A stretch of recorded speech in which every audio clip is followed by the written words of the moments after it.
let you just see if there's some questions. Okay, all righty. Any questions? Yes? Did you find the code you hid? Unfortunately, someone else found it before I could find it. You found the place where you hid it? I know where it is. I know where I left it. And I went back to retrieve it.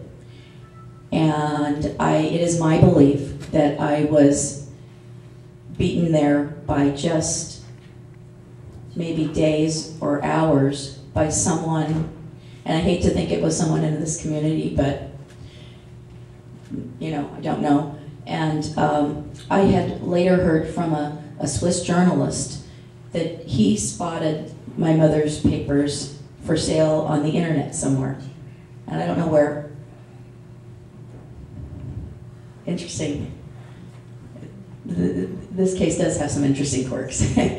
Yeah, and honestly, I don't tell that part of the story because I don't look good in it at all, because that's the part where I take the code and the workings, maybe the solution even, away from my mom, because she's becoming so scared and so paranoid that she's sleeping in the bathtub.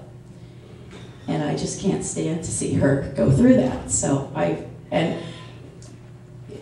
you know, you have to realize that at some point, you know, I have the rational voice of my father in one ear saying, it's simply not possible. She doesn't have the skill set. You can't solve part of the thing. And then I have my mother's voice over here. And remember, she's the one who knows that people have red curly hair, you know, and I don't know how she knows these things. It made me crazy. And she would be telling me things in this ear that made no sense at all. They just don't sound, it's that left and right brain. So she's telling me things that are really otherworldly. And I think, okay, this has got to stop. We have to stop this. Well, I would say I was in my 40s. So that is, you know, when my father was gone, it became my job to be the grounded one. I had to do the day-to-day things because she could not do that at all. So I had to do the paying of the bills and the worrying about eating and sleeping. And she was extremely creative and would, you know, stay up for days at a time pursuing the code. That's all she did. Question? An observation and a question. I think it's fascinating that you say that it was written in second person, and I was wondering, wasn't the fact that I was so predominant, wasn't that in the news immediately when the first code was cracked? You bet. So it seems to me that would motivate him to write the next one in second person to blunt that effort to look for the... I agree so completely, and it underscores what David said earlier. This is a person who, at heart, is the trickster, the person who is the haha. You know, it's another twist in the plot, and it's another way in which I have fooled you. There's a character in Native American literature, the coyote, and that's the trickster. And I do think that's his personality, and I think that's an absolutely valid reason why. But it was amazing because when I was under, and I kept seeing the word you, it was as though I saw 20 million yous all over the place, and I was laughing with Bill. I said, I think I've been grading too many freshman essays. Because, you know, I'm always circling it and saying, no, no, no, stop. But that's very, very much an impression. And I agree. Anyone else? Yeah, Leslie, I got to talk with you last year at the Zodiac film thing, and the audience was great. And you told me, I think you mentioned that when the law enforcement was trying to solve the cipher on their own, they were using something like their first mainframe in the world or something like this. They absolutely did, and I later went into computing, so that's something that I was particularly interested in. Yes, and these ciphers are ciphers that would never really be crackable by computing because of the fact that the logic, the That's why I think my parents were that perfect team, because there was an equal mix of logic with the wildly creative.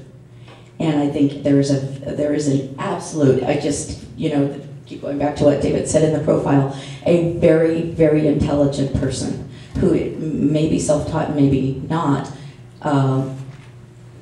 brilliant even in some areas, and delights in obfuscating things. So there's a logic there, and then there's this other piece of it that is absolutely not logical. And wasn't it like the, not necessarily the CIA, but naval intelligence or NSA, you said? Yes. Yes. Yeah. There were some errors that were planned in the first cipher, the 3-part, and some errors that were not planned. My dad thought. Tell them a little bit about what your mother said, how you used to like to watch the Young Lovers. Well, why don't you tell them? The problem here is that my job was to not listen, because I had to keep things going, and I couldn't really listen as a listener. So my husband probably heard a lot more than I did because I was actively not listening. But my mother did have a lot of theories and a lot of ideas, and one of them, goes right back to what we were talking about with sexual frustration. Probably not a successful person in that area, and a great deal of envy, and specifically envy of couples.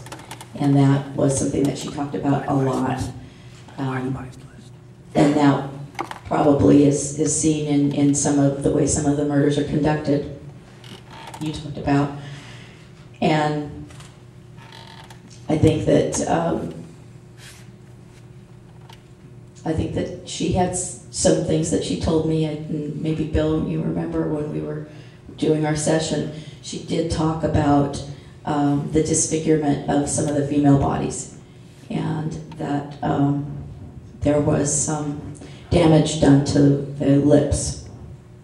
And I don't know if that's something that law enforcement has evidence or what have you about. I don't know if that matches up to anything at all. But that was something that my mother told me over and over again. And I think when Bill and I were doing our work, the image that I had was of a meat tenderizer on the lips. Okay? Now listen, I had to run out and take care of a couple of last-second things. Did you talk about the what your parents thought Zodiac's identity was in the cipher? Oh, I didn't, but my mother always, of course, lots of people, there's a little string of kind of nonsense that tails off after the 3-part. And of course, the promise of originally was, the enticement of the whole thing was that Zodiac, or he hadn't even taken on the name Zodiac at that time, but that the killer would be revealing his identity in the 3-part. And that was something that, was often talked about. My mother always maintained that his name is in fact in that cipher. And there's one line there that I just recently saw on Tom's website that contains the letters G-A-I-K. It's G-Y-K-E, but it's pronounced the same way. Yeah, Geik. And I know that my mother had always pointed to those letters, and I remember her telling me that that was either his name or part of his name, or somehow connected to his identity. And that was something that I remember from early on. But as I say, there were a lot of things that she said, and a lot of things that I didn't, to sort it all out. I didn't know what was meaningful and what was not.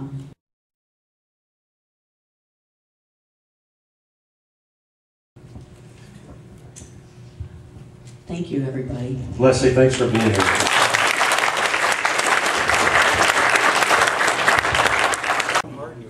Donald Hardin's on the phone.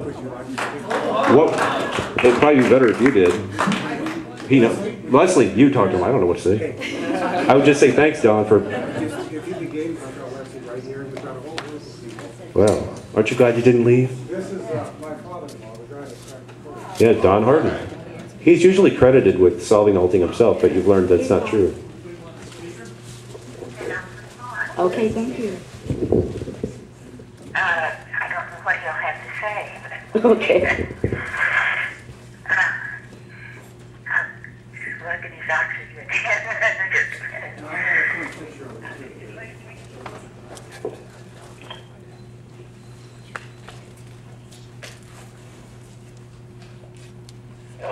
Hey, Dad. I have a lot of people here who want to hear your voice, and someone special wants you to say hi, Tom. Hi, Don. Thanks for everything you did.